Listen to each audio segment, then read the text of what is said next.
नमस्कार, सुनीता's किचन मध्ये आपलं स्वागत आहे। आज आपण बघणार आहोत गाजराचा हलवा। तर इथे मी 1 किलो गाजर घेतले, साफ करून घेतलेले चाकूच्या आणि ह्याच्या साह्याने, बटाट्याची साल काढतो त्याच्या साह्याने। आता आपण ते किसून घेऊया। आता आपली गाजर किसून झालेली आहेत। आता आपण गाजराचा किस कापतोय, त्याच्यातलं पाणी आटेपर्यंत आपण परतून घेणार आहे।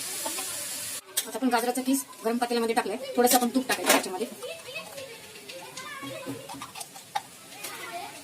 आता आपलं परतून झाले चांगलं गाजर, पाणी वगैरे त्याच्यातलं संपलंय थोडं। आता आपण त्याच्यात दूध घालून घेऊया, दूध थोडं थोडं घालून घ्यायचं। आता आपण दूध घालून घेतले, तर त्याच्यात आपण साखर घालू। साखर मी 4 वाट्याला 1.5 कप साखर घेतली, 1.5 पेला। आता आपण साखर आणि दूध घालून घेतल्यानंतर ते आटेपर्यंत हलवत राहायचं। आता आपला बऱ्यापैकी हलवा झालेला, आपण त्याच्यात वेलची पावडर टाकूया। मी अख्खीच वेलची घेतली। आता आपण बदाम घालूया त्याच्यामध्ये। हा झाला आपला गाजराचा हलवा खाण्यासाठी तयार। माझी रेसिपी आपल्याला आवडली असल्यास लाईक, शेअर आणि सबस्क्राईब करायला विसरू नका। धन्यवाद।